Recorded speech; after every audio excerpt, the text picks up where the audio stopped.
neighbors work together to take care of them, and they eat what they grow. Community gardens reduce the greenhouse gases released when we ship food over long distances. Locally grown food is better for Mother Earth, and it tastes better.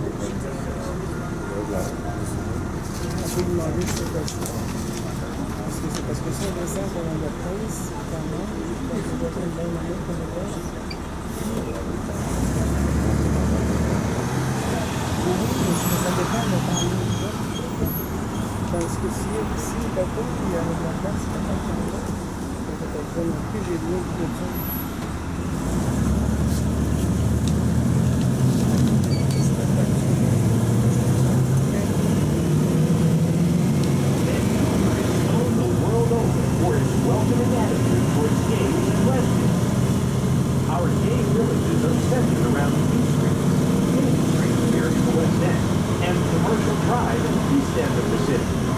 Here, you find wonderful restaurants, pubs, clubs, and boutiques.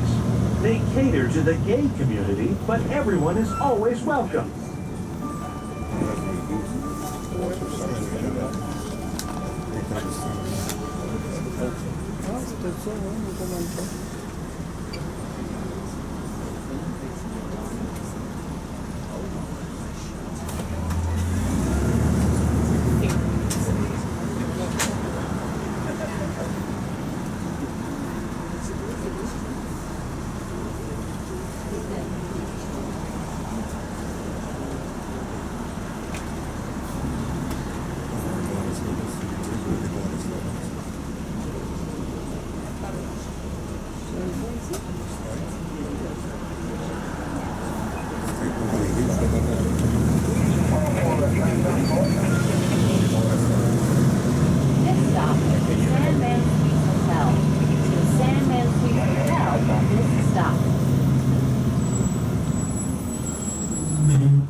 It was now known as Industrial Island. Manufacturers claimed it for new endeavors like making rope for logging and chain for hauling barges.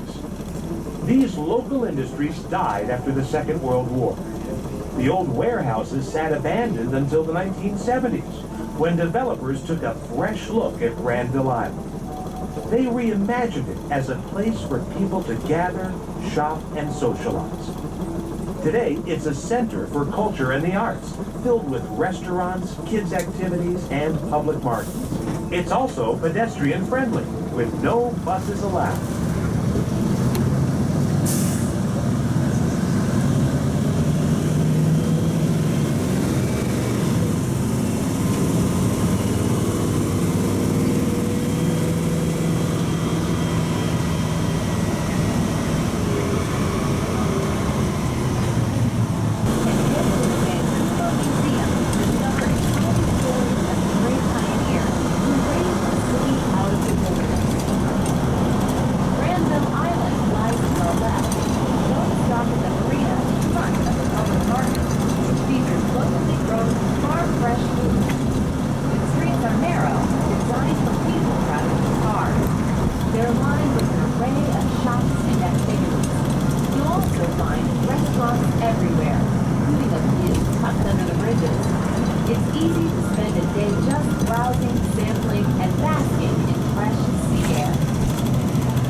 Like to take home a handcrafted piece of jade jewelry bearing a First Nations Thunderbird?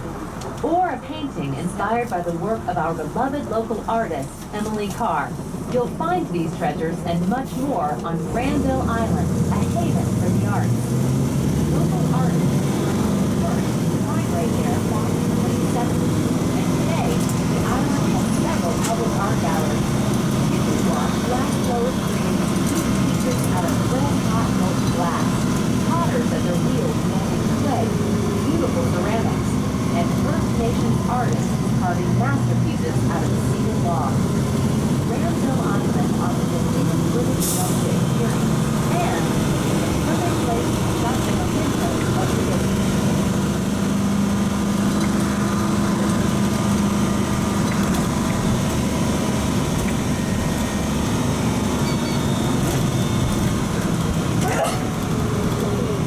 Are you getting hungry yet?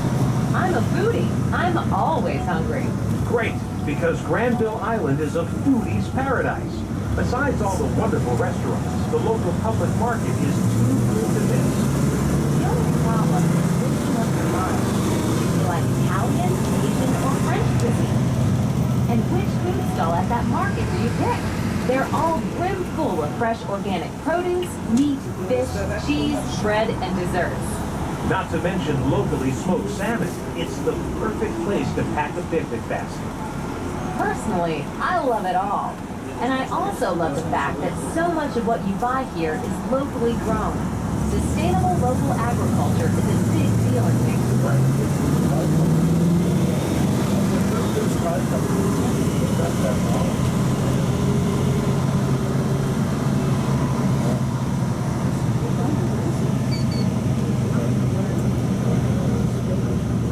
Right next to the duck pond at the entrance to Granville Island stands a renovated 100-year-old paint factory.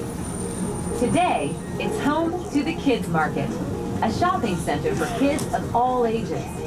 It's a colorful, airy space with 25 unique artists' shops filled with children's dress-up clothes, handmade toys, and books.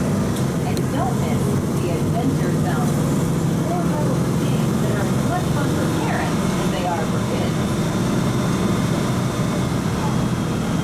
Kids also love the outdoor attractions on Granville Island. There's a water park to splash around in, jugglers do tricks, and musicians get kids dancing in the courtyard. For an authentic First Nations experience, you can watch a Haida artist carving a totem pole.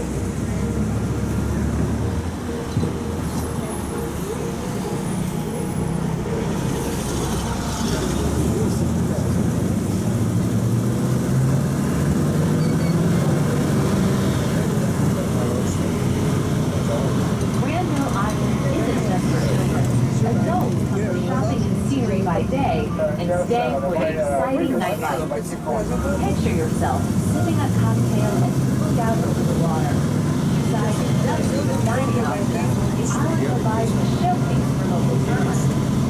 This is the place to sample the city's performing arts scene.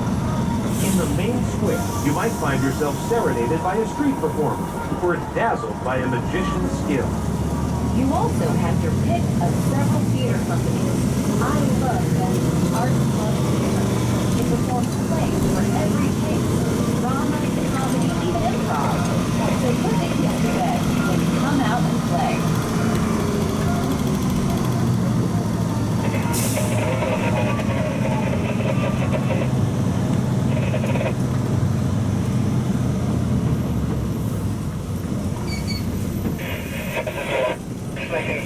This stop, Granville Island. Hop off here and you're just a short walk from the island.